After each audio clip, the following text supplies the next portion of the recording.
Bueno, hemos hablado de Fernando Cerime-do, una figura que está muy presente en el debate latinoamericano, hace algunas semanas también en Chile. Contábamos más temprano que la oposición llegó al Ministerio Público y que parlamentarios oficiaron al gobierno para que se expliquen los presuntos nexos de este consultor argentino, denominado en algún momento el rey de los bots, con el actual jefe de la Secretaría de Comunicaciones de La Moneda. Más allá de eso, volvemos en Chile, a propósito de lo que planteó la ex candidata presidencial Evelyn Matei, a hablar, por ejemplo, de las granjas de bots. Y sobre ese tema queremos conversar a esta hora con Ingrid Bachmann, experta en comunicación política y género, jefa del doctorado de Ciencias de la Comunicación y Académica de la Facultad de Comunicaciones de la Universidad Católica. Ingrid integró además la Comisión Asesora contra la Desinformación convocada durante el gobierno de Gabriel Boric. Ingrid, bienvenida, buenos días. Muy buenos días. Gracias por acompañarnos, Ingrid. Bueno, justamente en esta comisión que mencionaba Paula, que usted integró como convocada por el Ministerio de Ciencias y la Secretaría de Gobierno del gobierno anterior, ustedes elaboraron junto a un grupo de expertos 2 informes, uno sobre el fenómeno de la desinformación y una serie de recomendaciones para tratar de contrarrestarla. Para abrir la conversación, ¿de qué estamos hablando, sobre todo en términos de desinformación política, cuando hablamos de este fenómeno y conocemos conceptos como, por ejemplo, esto de las granjas de bots? Mira, es una muy buena pregunta porque el concepto de desinformación o el fenómeno es bastante amplio, pero en el contexto de bots y ese tipo de cosas típicamente supone algo que se ha llamado contenido no auténtico. Esto es, de alguna manera tú, en este caso, automatizas, en otros casos te haces pasar, pueden ser humanos, pero básicamente lo que haces es aprovechas la propia arquitectura de las redes sociales, por ejemplo, para viralizar o para instalar temas. Por ejemplo, para darle like a algo, para comentar, para responder, porque sabemos que las redes privilegian el contenido que genera reacciones más rápido. Entonces manipulas esa parte del algoritmo para que el contenido que en realidad está instalado, o por lo menos está intencionado, aparezca como mucho más orgánico y empieza a aparecer ya naturalmente, por ejemplo, entre tus contactos, en tu propia red, y no como contenido promocionado o algo que tú digas, no, esto no tiene nada que ver conmigo. Ahora, Ingrid, estamos hablando de Fernando Cerime-do y es la figura que hoy día nos convoca, una figura que está vinculada a la ultraderecha latinoamericana, acusado, sabemos, de intentar asesinar a su pareja en Bolivia, y que ha comenzado a sobrevolar de alguna manera, y ya lo planteaba, el Palacio de la Moneda. Hay antecedentes que ponen nombres sobre la mesa como Alejandro Irarrázaval, Ignacio Dulger, Felipe Costábal, el jefe de la Secretaría de las Comunicaciones hoy día. Mauricio lo planteaba, en comunicación política, cómo opera el rey de los trolls, cómo opera el rey de los bots y cómo se convierte en una figura requerida para campañas en distintos países latinoamericanos. A ver, ¿cómo opera? El problema con esto es que la trazabilidad es muy difícil. Ajá. ¿Cómo opera? Un poquito en las sombras. Entonces se disfraza de consultorías, de asesorías, del yo puedo mover temas, pero no es algo que, por ejemplo, voy a inventar, que el Servicio de Impuestos Internos pueda declarar aquí hay una granja de bots, por ejemplo. Entonces opera de una manera, porque es medio trucho. Entonces opera de una manera más bien escondida y, por ejemplo, a menos que seas parte de una operación, la verdad es que es muy difícil identificarla y reconocerla. Cuesta, puede tomar mucho tiempo, y en este caso, claro, hay investigadores, en el caso de esta persona en particular, que ya venían hace un tiempo dando señales de alerta, de cierta evidencia que se había podido juntar, pero a lo largo de varias elecciones, varios países, y en el caso particular que literal lo encontraron con, el equipamiento para hacer este tipo de cosas, pero hasta antes que le encontraran literalmente los equipos y el software para hacer eso, la verdad es que a lo más había como la sospecha y se le indicaba, pero no podías decir así con toda la certeza del mundo, esta persona es el rey de los trolls y de las granjas. Sí. Pero, por ejemplo, Cerime-do, y a propósito de lo que tú planteas, tenía una agencia que se denominaba Numen, que ahí aparece una de las huellas en Chile, ¿no? Porque se conoció que en el 2020 esa agencia elaboró una cuestionada encuesta para Casa Común que proyectó un triunfo del rechazo. Estábamos en ese minuto en el primer proceso constitucional.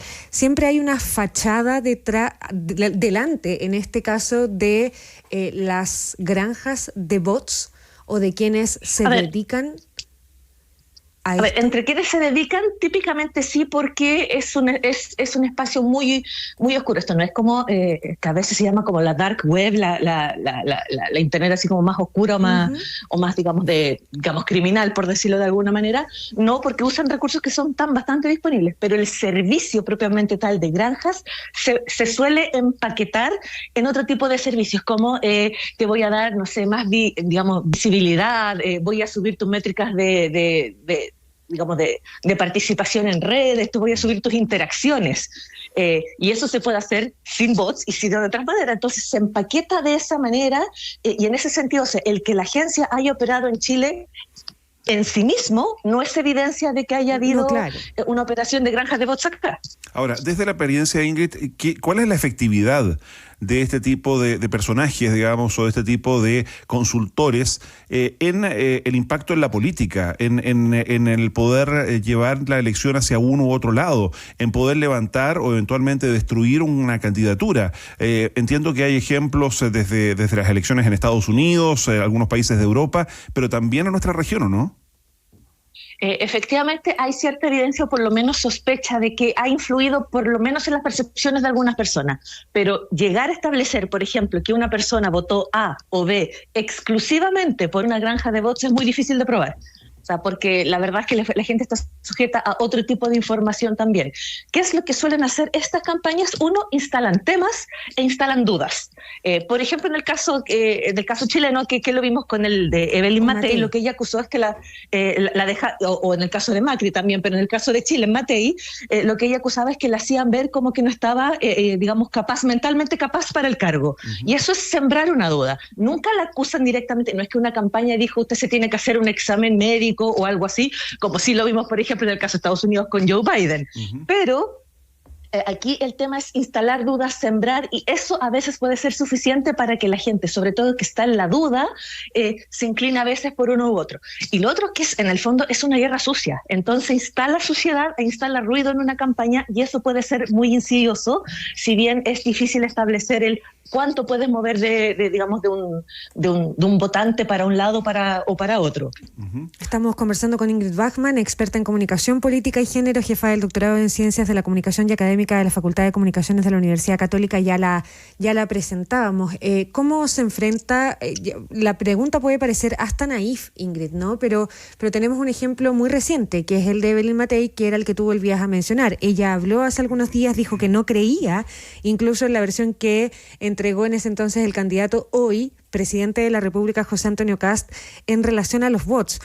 Pensando en que instala ruido, en que instala dudas, ¿cuál es el impacto real en la comunicación política, en el manejo de los candidatos, en cómo se suma un elemento como este que ya está presente, que es difícil de rastrear, que tiene este alcance tan masivo y que genera lo que genera?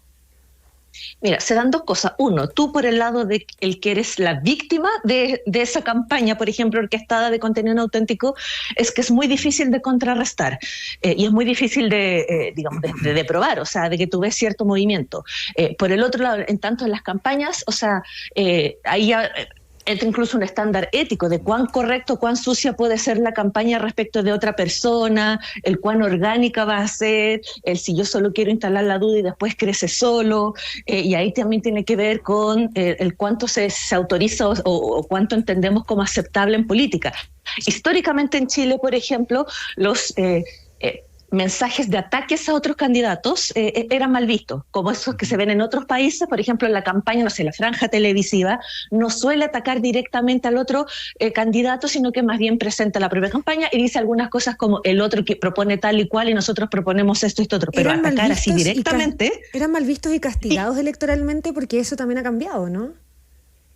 Mira, por lo menos eran sancionados culturalmente, socialmente, como que, ay, qué feo lo que se hace, y eso puede tener un impacto como cultural, y como, ay, no voy a votar por alguien que se reduce a eso, lo único que hace es atacar, por ejemplo. Pero lo que hemos visto en los últimos años es que eso claramente ha ido cambiando, y que ya ahora estamos un poquito más en una lógica del todo vale, y el todo vale puede ser a veces bien nefasto o bien, digamos, espurio en la manera en que trata de influir en la opinión pública, porque toda campaña va a tratar de influir en la opinión pública, es un hecho, y tratar de convencer a votantes o de instalar temas o de desestimar, al bando contrario. Eso hay que darlo por sentado, pero cuán válido es, por ejemplo, tener granjas de bots, y sobre todo, porque una cosa es que tengas a alguien dándole like a algo, para que, no sé, tu propio posteo se vuelva más viral, pero cuando ya es en plan atacar al otro, empezar a sembrar dudas, tirar tierra al entorno, eso ya ahí se vuelve más complicado. Ingrid, y una última pregunta, al menos de mi parte, ¿hay algún lugar que haya avanzado en esto en términos de regularlo, eventualmente sancionarlo, el que algunas de estas conductas estén tipificadas y eventualmente penadas? Porque entiendo que todo esto, al menos en América Latina, nada de lo que estamos conversando es ilegal. Nada de esto es ilegal, y parte del problema es porque es muy difícil de establecer el proceso. O sea, por ejemplo, en la Unión Europea han hecho esfuerzos por regular el tema de lo que llamamos contenido no auténtico, pero por ejemplo, si esos servidores están en otro país, en Rusia, en China, en Senegal, la verdad es que ahí se vuelve muy difícil esa trazabilidad. Hay un poquito más que han tratado de regular vía las plataformas, las propias plataformas digitales, de que ellas entreguen información respecto de denuncias de usuarios sobre este tipo de temas, pero la verdad es que es muy difícil. Y a lo más en algunos países algo se ha avanzado con cosas como, por ejemplo, que todo mensaje político tiene que ser identificado por de dónde viene o algo así, pero como esto, si es pagado por una campaña, me refiero, o por algún, grupo de individuos organizados a favor de alguna campaña. Pero precisamente el problema con este tipo sobre todo con cierto tipo de granjas de bots, es que pretenden ser de ciudadanos comunes y corrientes. Y ahí es donde es muy difícil de hacer esa trazabilidad y muy difícil de tipificar el delito. Porque si es por eso, no sé, yo a veces le doy, likes a memes de gatitos y no por eso soy un bot. Entonces, el trazar esas acciones, ese movimiento puede ser muy complicado. En Brasil han intentado también hacer algo como esto. Brasil es probablemente el que más ha lidiado con todo tipo de temas de tratar de controlar el impacto de las tecnologías digitales en contextos electorales, pero al punto que, no sé, a veces han cerrado plataformas completas en ciertos contextos o ciertas situaciones legales específicas, pero insisto que el tema aquí es muy difícil de tipificar porque esto está en el mundo, y además que una vez que ya está allá afuera, si alguien ya le dio like, ya se instaló, es muy difícil controlar estas acciones. O sea, la propia candidata, la ex candidata Matei, mencionó que habían cuentas que ya habían desaparecido, que las habían borrado, porque además incluso esa trazabilidad se pierde. El usuario puede cambiar de nombre, se cambia, desaparece, y ¿dónde queda la evidencia? ¿Dónde quedó el rastreo del caso, lo que posteaba esta persona y ese tipo de cosas? Y eso es difícil. Digitalmente hablando, es muy difícil de seguirle la pista a esa huella. Ingrid Bachmann, experta en comunicación política, jefa del doctorado en Ciencias de la Comunicación y académica de la Facultad de Comunicaciones de la Universidad Católica, decíamos también integrante en su momento de la Comisión Asesora contra la Desinformación convocada durante el gobierno del expresidente Boric. Ingrid, muchísimas gracias, buen día.